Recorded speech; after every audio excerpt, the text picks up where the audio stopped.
Tonight, an underwater search for a missing man on the south coast and the latest in a long, ongoing fishery fight. This is CBC Here and Now.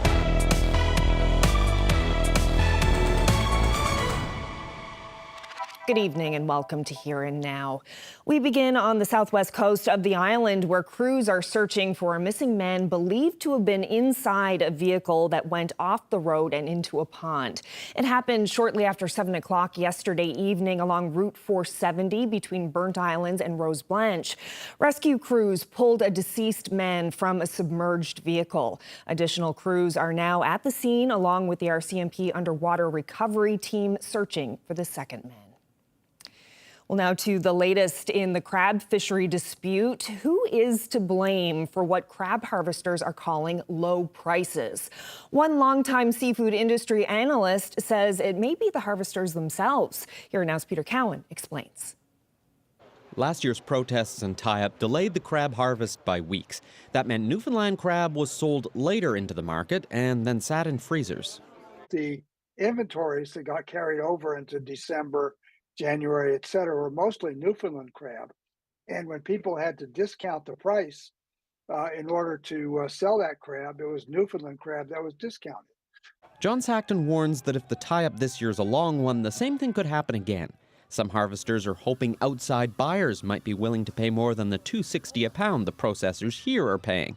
Sackton says that's unlikely. Any outside buyer has to pay more to ship the crab and lose quality from the long drive. So the only way they're going to recoup that cost is if the market is so short that their customers are going to pay them whatever they ask for, and that's not in the cards this year. So I don't see the economics being very favorable to buyers coming into Newfoundland. When it comes to the price formula, Sackton says harvesters have a point. There were good elements in what the union put forward, and the panel shouldn't have been forced to choose one or the other. He thinks it'll take a few years to settle on the best formula. The fact that they're dealing with formulas now rather than a fixed price and having to guess the market is immense progress. There was no update today from the FFAW. Yesterday evening, the union said it was still in talks with the provincial government on a solution. The crab fishery officially opens Saturday morning. Peter Cowan, CBC News, St. John's. In other news, Johannes Lamp of Nain will stay on as president of Nunatsiavut. Lamp was the only candidate to file nomination papers for that position. He's been declared elected. However, the Nunatsiavut Elections Act says he must still participate in a debate in Inuktitut. Lamp has been president since 2016. Well, crews are expected to complete the work on Roses Brook in Cape St. George this Sunday, less than a week after heavy rain and flooding washed out this road. The town says Johnson's Construction aims to have one lane going in time for school reopening on Monday morning, but updates will be posted on the town's social media page. In the meantime, a boil water advisory remains in effect until further notice.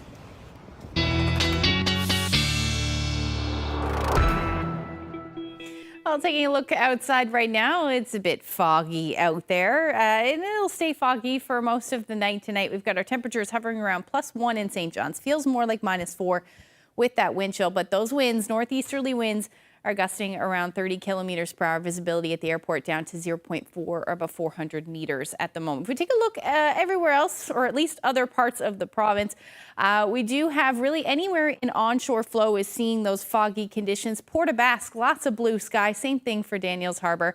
And that's really where we're seeing the nicest weather. But we do have an area of low pressure, a nor'easter, affecting the majority of the maritime provinces at the moment. Parts of Ontario seeing that as well. And it's going to affect us a little bit as we head through the next 24 hours as we see a wreck house wind warning, particularly for the wreck house area. That's where we'll see the majority of those winds thanks to easterly winds. They'll ramp up tonight. We're looking at those gusts overnight and then into tomorrow, but that will be about it. Maybe some showers as well. We'll talk all about it when I come back. Thanks, Ashley. Well, new details tonight about a major payout made to Deacon Sports and Entertainment. The City of St. John's shelled out nearly $1.3 million following the 2021 eviction of the Newfoundland Growlers. For that eviction and to take ownership of the Mary Brown Centre's wraparound banner, Councillor Ron Ellsworth met with reporters late this afternoon to discuss the team's departure. Here and Now's Jeremy Eaton has been following the story and joins us now live from the newsroom. So, Jeremy, what more have you learned?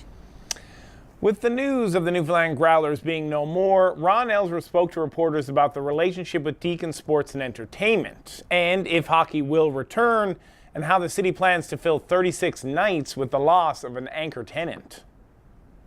Yesterday, Dean McDonald put the blame on the city for the Growlers being put down. Glenn Stanford is phenomenal to work with, and his frontline staff has been phenomenal to work with.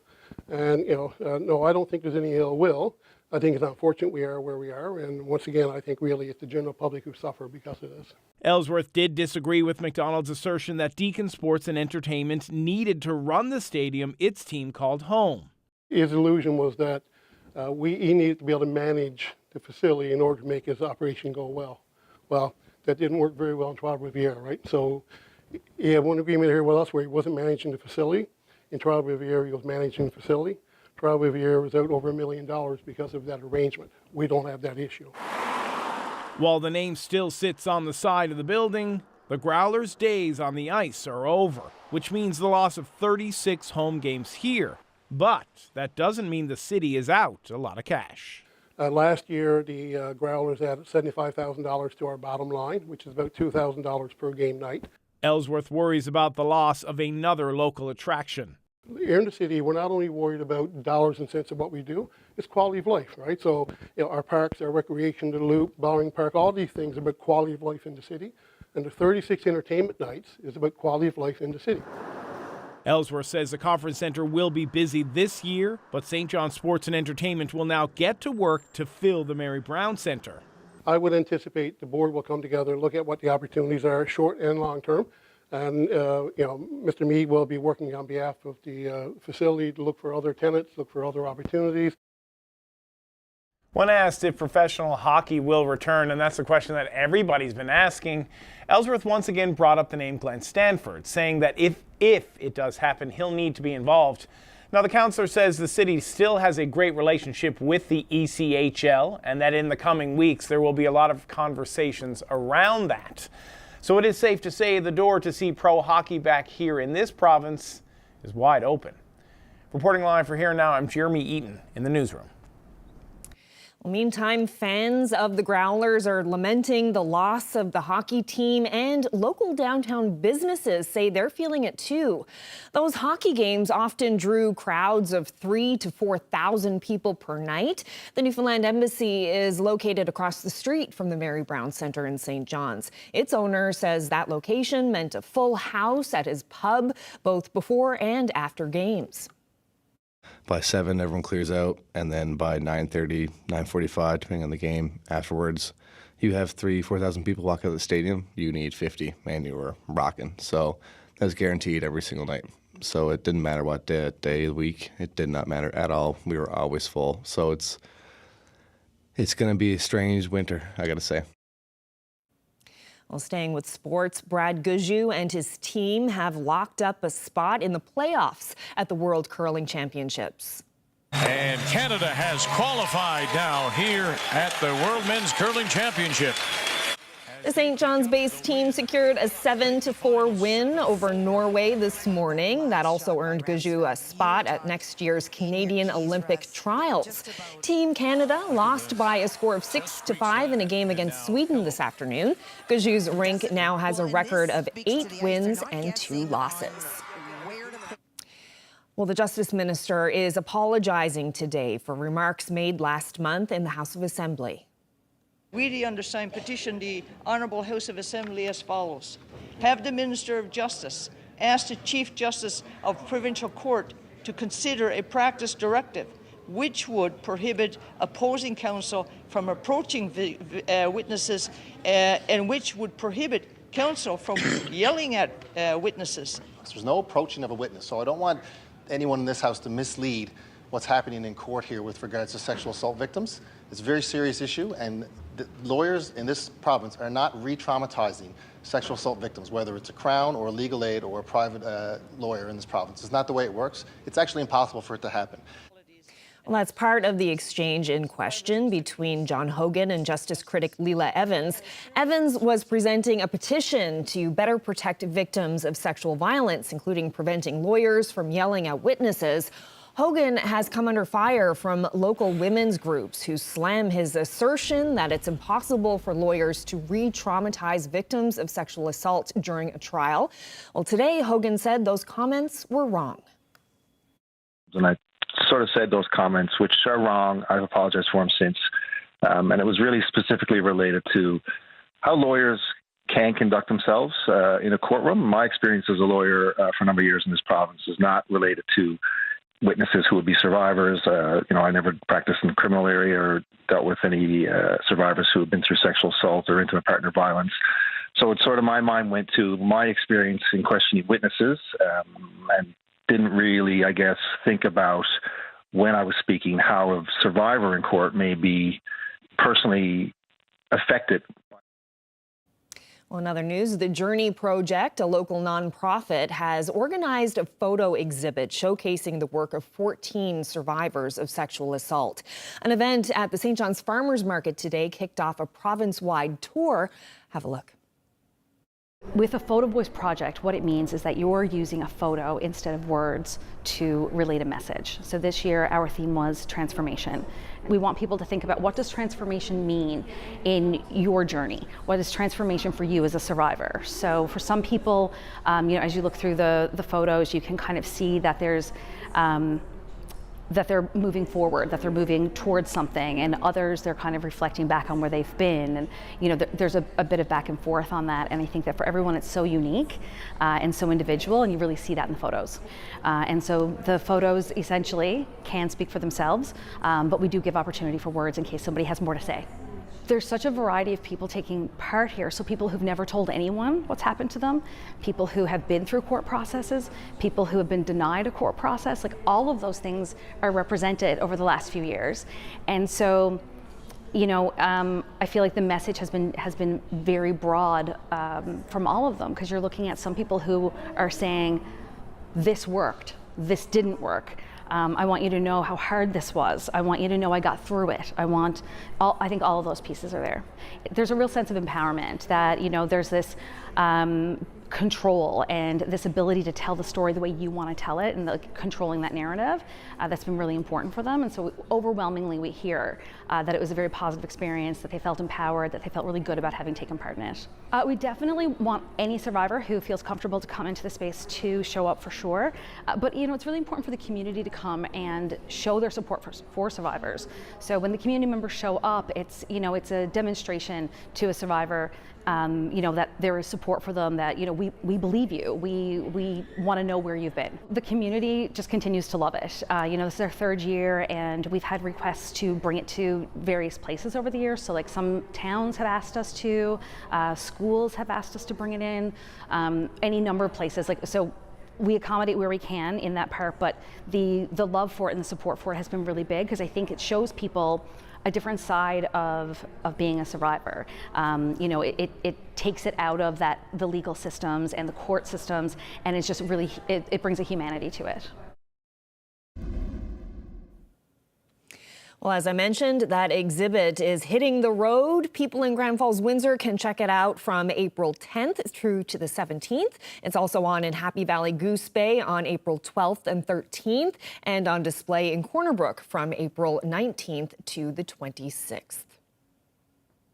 Well, staying with art, an artist on Bell Island is hoping to show students that not all trash should be thrown away. Using thousands of bottle caps and some help from St. Augustine's Elementary in Wabana, the group is creating a massive mural. The CBC's Ife Alaba has that story. How many bottle caps do you think it's going to take to make a huge mural? Well, a school on Bell Island is going to find out. So what we're doing is we are making a mural out of bottle caps, and we iron them together. Sometimes we will use hot glue and put them together to make the pieces of the mural. The idea came from environmental art activist Brian Burke, who wanted to make the mural to celebrate an anniversary of St. Augustine's Elementary School. We're an island, and thank God we're surrounded by water, so we have the bottle caps now to try to, as realistically as possible. Now, it's not paint, so you can't shift every quarter inch or something. So as best as we can with the different shades of blues and greens, and that we'll replicate the water and the island itself. And we'll have recognition of the 40th anniversary and the welcome sign, and of course Augie, and silhouettes of the kids. It's not Burke's first foray into recycled arts. A previous project with the Wabana Boys and Girls Club depicting mine workers made out of plastic bags. So, why bottle caps this time? I think because we're recycling plastic and we're going to reuse and we're not going to waste. And hopefully they'll learn out of it not only what they can do with trash. We're throwing away way too much. If you can do a mural, why can't you do a picnic table? Why can't you do lawn furniture? Why can't you do a lot of things? This project has been quite a process for the children and Burke. First, they had to sort out thousands of bottle caps. So, how many caps does it take to make a mural that will be the size of 3 sheets of plywood, according to the little artists? I say 1,000, maybe. 5,000. I'd say roughly 4,000. Well, a lot because Sir has like big old buckets of them over there. Somewhere in the neighborhood of 12,000 to 15,000 stoppers as an estimate, right? The kids really don't have a concept of how many 1,000 are. Each one of them is probably after handling thousands of stoppers, and they don't realize it. Have you ever seen so many bottle caps? No. People have graciously donated from as far away as Ontario even, and sent me, and there's nothing strange to see a garbage bag full of bottle caps come over on the ferry. It's also great to see students doing things like this. But what do they think about their undertaking? Probably that they wouldn't expect kids to make it. They might think an adult made that, or it came off Amazon or something. Really big. I think Sir made it too big. It's almost gonna be like side of the room. Sir, you're gonna need a bigger table. The children of St. Augustine's have been working on this since December, and the goal is to finish it by the end of their Easter break. Ife Alaba, CBC News, Bell Island. Well, it was a good run. In fact, it was the longest run yet. The loop at Bannerman Park in St. John's will close this coming Monday, and that means Sunday will be the last day skaters can take a twirl around the bandstand. The city says this has been the loop's most successful season to date, with more than 100 days in operation. Well, another important day on Monday, the eclipse. Will we see it? Well, the forecast getting closer and closer. We'll talk about that. And we'll see if we'll see a little pattern change as well. I'll talk about that when I come back.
This weather update is brought to you by the Healthcare Foundation Home Lottery. The bonus prize deadline is midnight, Friday, April 12th. Order tickets now at hcfhomelottery.ca.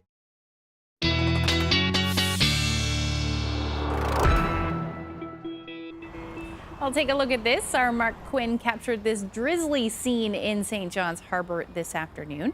A Coast Guard ship slowly making its way out through the Narrows, unfortunately having to cut through the fog. Yeah, not a very nice day out there again today. Let's hope, Ashley, that it'll be clearer skies come Monday on Eclipse Day. Yes. Yeah, everybody is, wondering if we're going to see it or not. I have a little graphic here to show you what's going to happen for Eclipse Day. Now, this is early. It's 4 days away, so the forecast will likely change over and over and over again. But for now, here is the path of totality there. So anywhere inside those two lines there is where you are going to see 100% eclipse. Outside of that, all of us across the island are going to see the eclipse, but it won't be a total eclipse. So for now, these are the viewing conditions between 4 and 6 o'clock, which is right around when we should be seeing that eclipse start and end.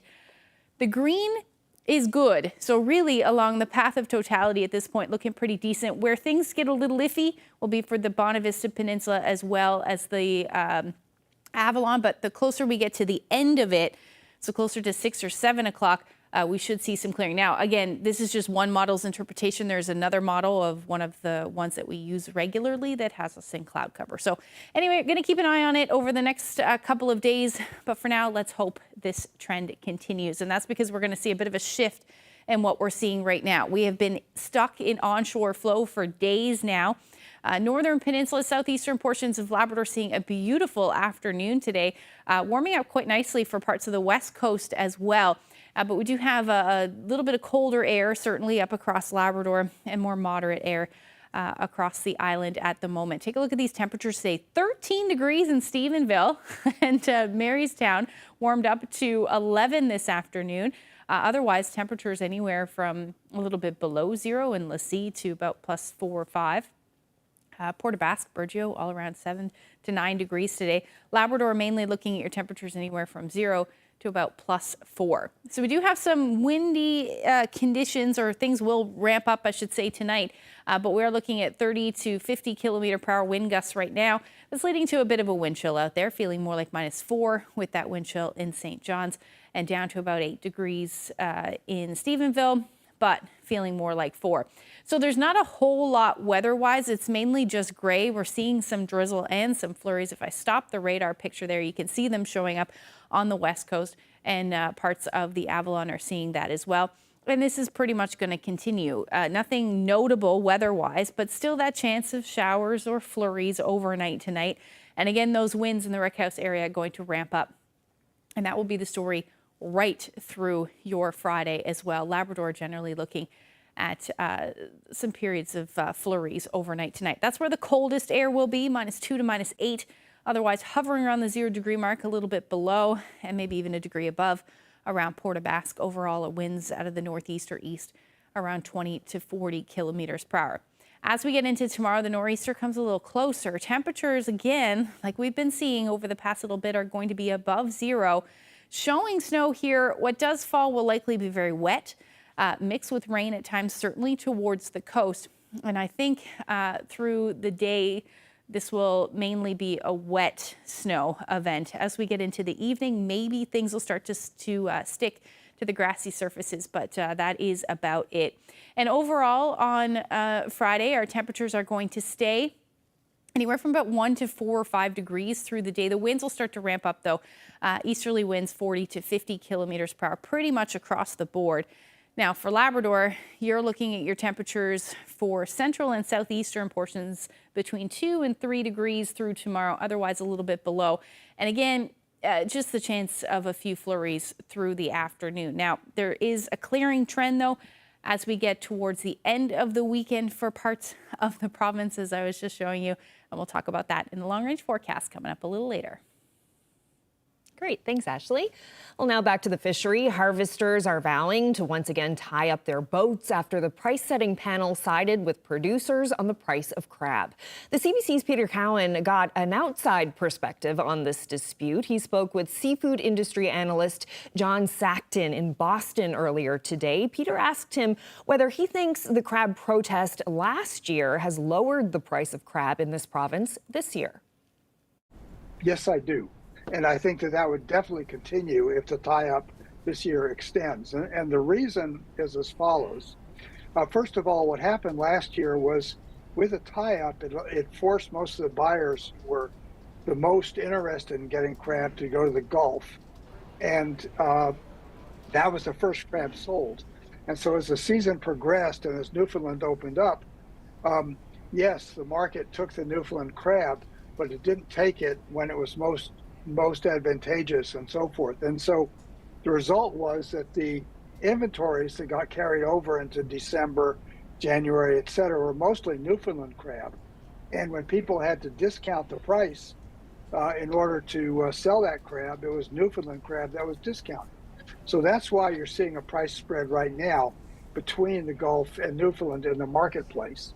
Now, there are intrinsic factors that lead to that spread being there, but right now it's wider than it has to be.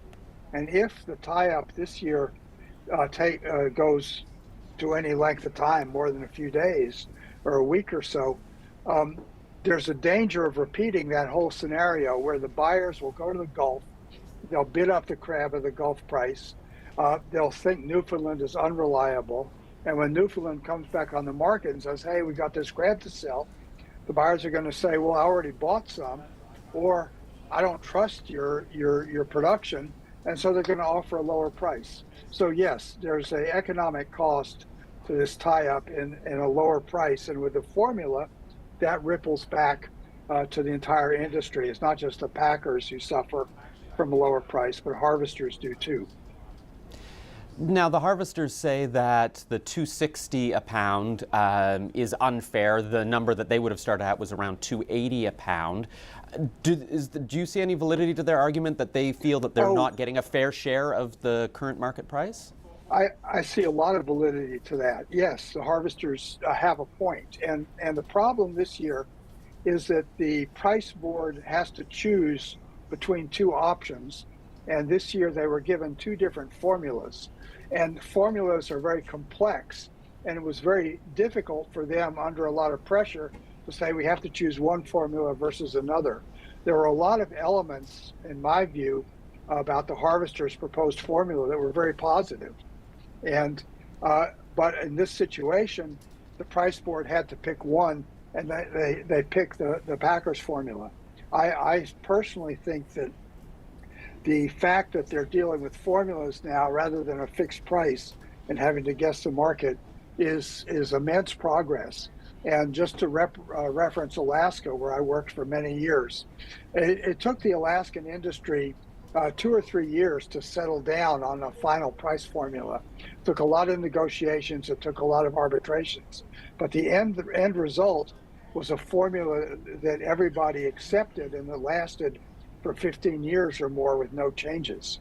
So I think we're in an adjustment period, and because of the way the price panel had to work this year, they were forced to pick a formula. Both formulas had intrinsic values in them, and it would have been a much better solution if the panel was able to amalgamate them or pick the best options from each formula. Coming up on Here and Now, how does Thomas Osmond bring a human touch to the high-tech world of 3D printing? Simple. He uses his brain. I wasn't too creative growing up. I mean, I would try to draw, and I would try to do these artsy things. But when I found that digital 3D modeling, it was almost like that was my way of being creative. We'll show you how Osmond thinks outside the box, coming up on Here and Now.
Well, 3D printing is powering incredible innovations in science and technology, but behind the fanciest 3D printers, human beings are still the brains of the operation.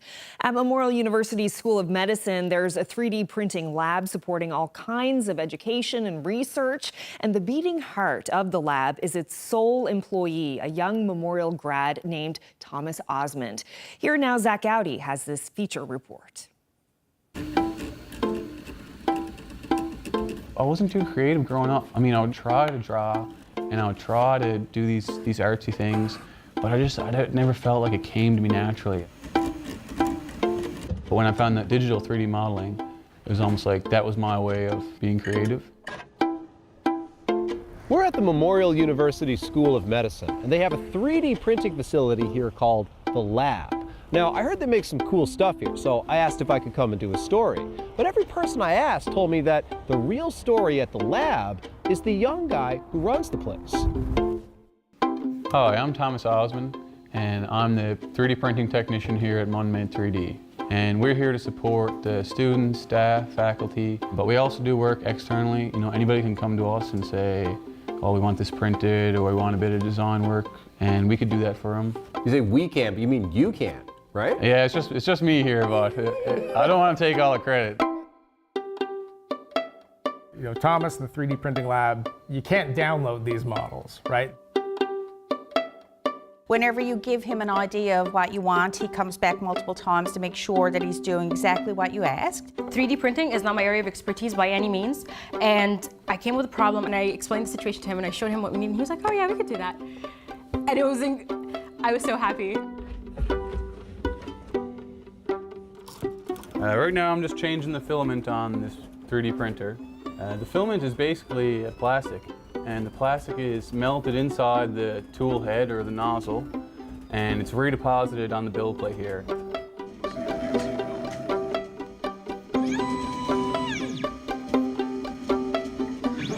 So what will happen is it'll build up the model layer by layer. It'll layer one layer of plastic, maybe 1/4 of a millimeter thick. It will cool, and then it'll do the next layer.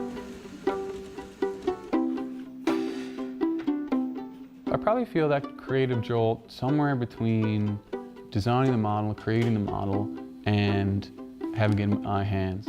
How does a person be creative at something that I think most people think of as mainly computer-driven and machine-driven? Well, somebody's got to tell the computer what to do. The very first thing you want to do is get a digital 3D model file. You can really make whatever you can imagine. So if I wanted to make a trachea model or an elbow model or a knee or a heart, now some of those geometries can be a little complex, but that's nothing that these softwares can't handle. For the most part, I'll find pre-existing STLs, but when you have a specific application, a unique application, that's when the human kind of comes into it. So if I had an individual with a unique anatomy and they have a bulged discs or cracked vertebrae, there's probably not a 3D model already made for that 1 in a million circumstance. That's where I come in. I would take the pre-existing models or make it myself and try to put something in the hands of the client that they're really just imagining. Thomas has made us a variety of different things. One of these things is a skin test trainer, which is this right here. This is actually a simulation for suturing. Before this, it was all done with pig skin. If you've ever used a pig's foot for suturing, you know that it's not fun. So Thomas designed the mold, and then this mold is 3D printed, and then it's poured in multi-layers, so it simulates the multiple layers of your skin. And they can use it repeatedly. So once you suture on this material, it's a silicone material, you can take the suture out and do it again and again. He made this little piece, which is a lot more So this goes in a much larger device. We needed this to be extremely precise, and that was the issue. This little bump or spacer over here, I don't know if you can see it, needed to be exactly 300 microns. Nowhere we went was able to do that for us. If this is not as precise and as delicate as it could possibly be, the tests are wrong. You just won't be able to calibrate the technology the right way. For a moment, I thought we were going to have to ship it off somewhere else. So I came and I bothered Thomas, and he fixed it on his end straight away and just gave me the final piece. And it didn't take long at all. It was incredible. He said it so casually, so easily too. It was just, yes, we can help you with that. I study the cardiovascular system, but specifically the microcirculation. And so the microcirculation are the tiniest blood vessels in the human body. At this scale, we can see individual red blood cells as they flow through the capillaries. And this is a custom designed device, not one-off, but unique devices that are being fabricated for very specialized research questions. So the only way that we're able to rapidly prototype and use devices like this is this direct relationship with Thomas and MunMed 3D that allows us to modify our designs and test those designs within days, as opposed to, it really wouldn't be possible if we didn't have 3D printing resources and Thomas's expertise within the Faculty of Medicine. What I might bring different than other people, I'd like to say communication. There's probably not as much engineering as you might think in this kind of work. It's more art and design, and you're kind of being a bit creative and trying to think outside the box. I don't mind talking to people either, and really trying to pick their brain to see what they might want from their model. Of all the things you could do with an engineering degree, did you picture this? Yeah, I mean, this is probably one of the coolest jobs you could get.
Well, today on CBC Radio's The Signal, host Adam Walsh took the show on the road and visited a beauty shop.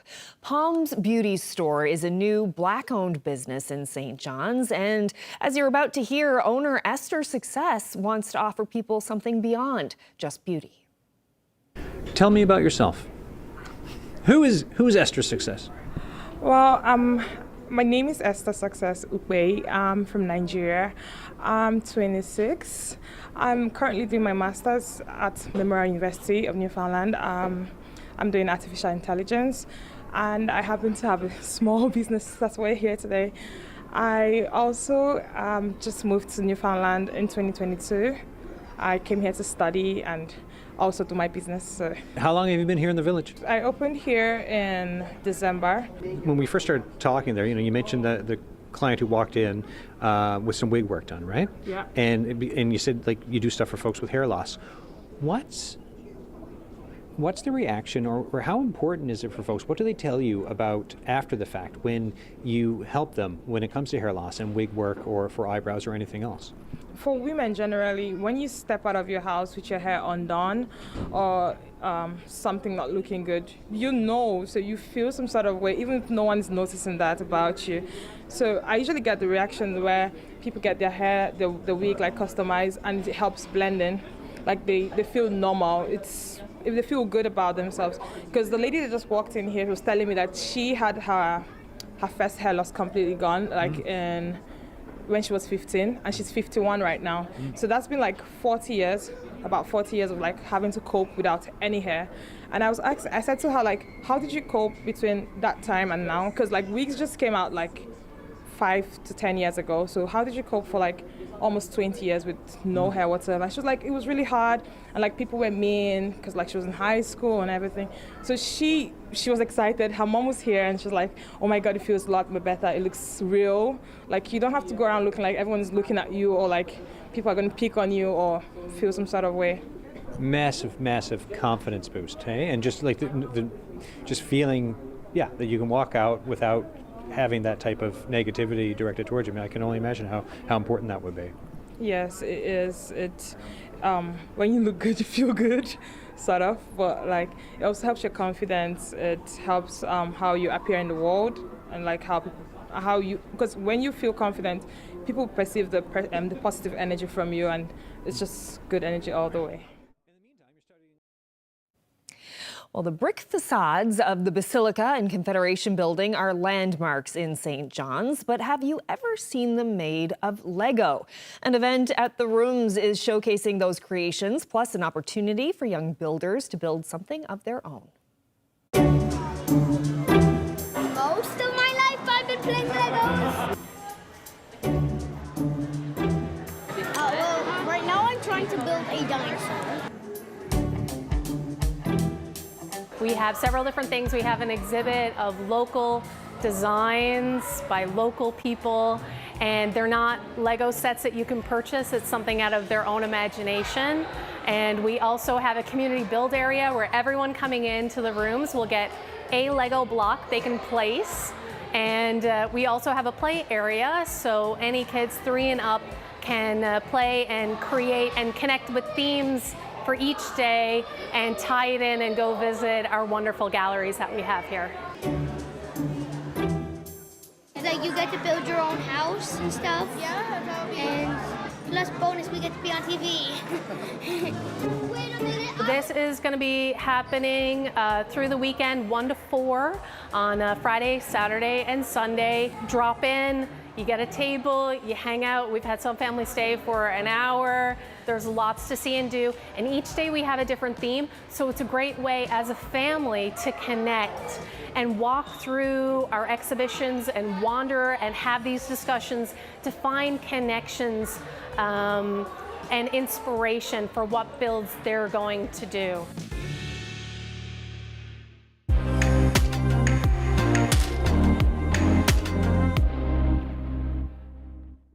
Well, Monday's eclipse is creating a lot of anticipation here in the human world, and we'll have more on how local businesses are gearing up for that big day tomorrow on Here and Now. But for animals, this rare event will come out of the blue.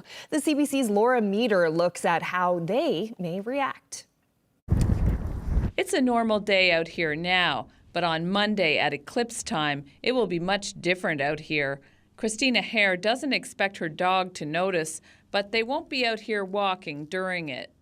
I'm not really concerned because she does sleep really well during the night, so I don't think it'll throw her off too much. She might have a nap, and I'll make sure to maybe not take her outside during that time. Specialists in animal behavior say an eclipse can cause pets or farm animals to act differently, especially if they're already nervous.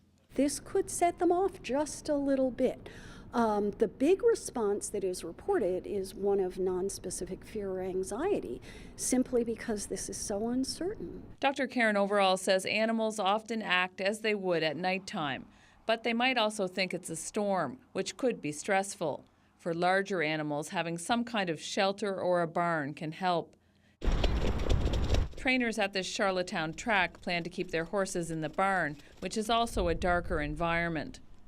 I don't really know if it would harm them or not, but to be on the safe side, just keep them in the barn and just when it kind of passes in, then kind of go about your everyday thing pretty well.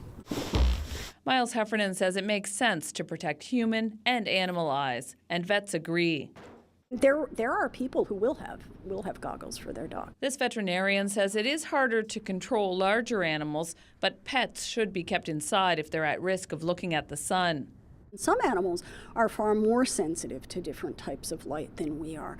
So, you'd want to be a little careful there. In the past, researchers have reported birds gathering on the ground and looking at the eclipse, and some primate animals in zoos have pointed at it, and cows have thought it's milking time.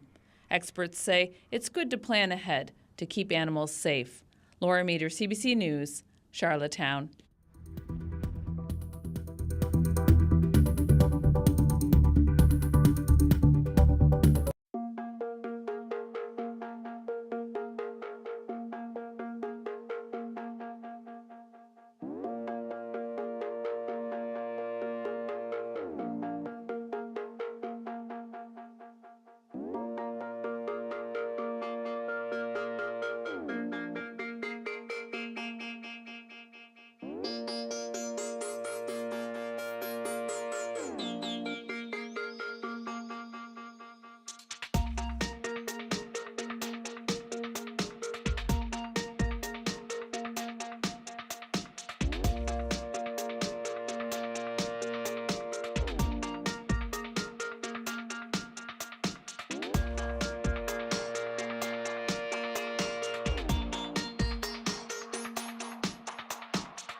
All right, time for a look at the long range, and I am excited to hear that the weather for now is looking better for Monday. A lot of people excited about that eclipse coming. Tomorrow, actually, on the show, we're going to be speaking with an optometrist about why it's so important to wear those glasses when viewing the eclipse. Yeah. So, If you don't have glasses, you should just stay inside and watch it on a live stream or something, because yes, this is dangerous. But anyway, you'll talk about that tomorrow. We are going to talk about the weather right now and what's going to happen as we head through the next couple of days. Let's take a look at your Friday evening and into Saturday. So that nor'easter is still going to be a little bit of a weather maker, a little bit of a nuisance over your Friday and into the first half of Saturday. I do think that if we do see any accumulating snow, it will be through the overnight period into Saturday morning for southern areas of the island. Otherwise, that onshore flow still continuing, which means we're going to see cloud cover, the chance of showers or drizzle, and some flurries as well in that onshore flow, and mostly cloudy for the majority of Saturday until we get into the late afternoon, early evening. Then we'll start to see some sun peeking out for parts of Labrador. Now, as soon as we do get into the evening hours, though, we should start to see some of that precipitation ease off across southern areas of the island. But overall, daytime highs really, again, not moving much, 1 to 4 degrees through the afternoon. Labrador also looking at temperatures mostly above zero, except hovering around there, maybe a little bit below for the west, as you see your daytime highs around -1 for your Saturday. Now into Saturday evening and into Sunday, we're going to see start to see things improve weather-wise. We may start to see some peaks of sun along the northeast coast for your Sunday. Labrador, same thing.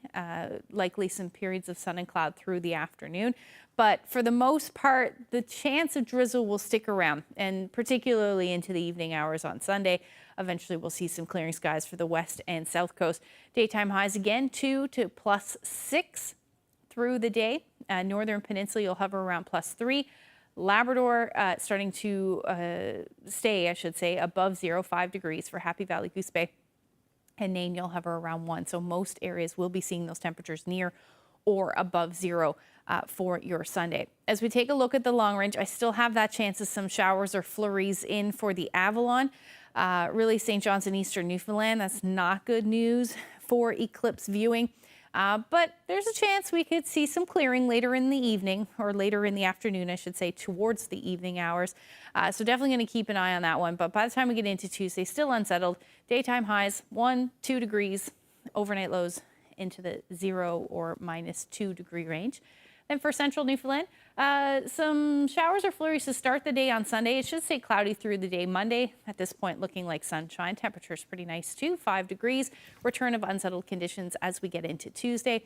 And then for western Newfoundland, similar forecast. A little warmer though, 6, 7 degrees. Tuesday back down to +1 with the chance of some showers or flurries. For eastern Labrador, unsettled by the time we get into the beginning of next week. Temperatures dropping a little bit. Overnight lows really between -6 and -7. For western Newfoundland, Labrador rather, you're looking at a nice stretch of weather, maybe a few flurries for your Monday, but overall daytime highs between 0 or +1. This photo, a little nice stroll out on the path by Shoe Cove Pond there, and Murphy shared that lovely shot with us. If you have any weather photos that you'd like to share with us, send them to nlphotos@cbc.ca. Oh, it's nice to see the green, isn't it? Can't wait till everything starts to get green. Yeah. Got about 8 weeks, I guess. Yeah. The only problem with right now is that it's muddy paw season. When you take the dogs up in the woods, it's a bit of a mess. It's not fun. Yeah. No. But still, it's transition time. That's right. It's all good.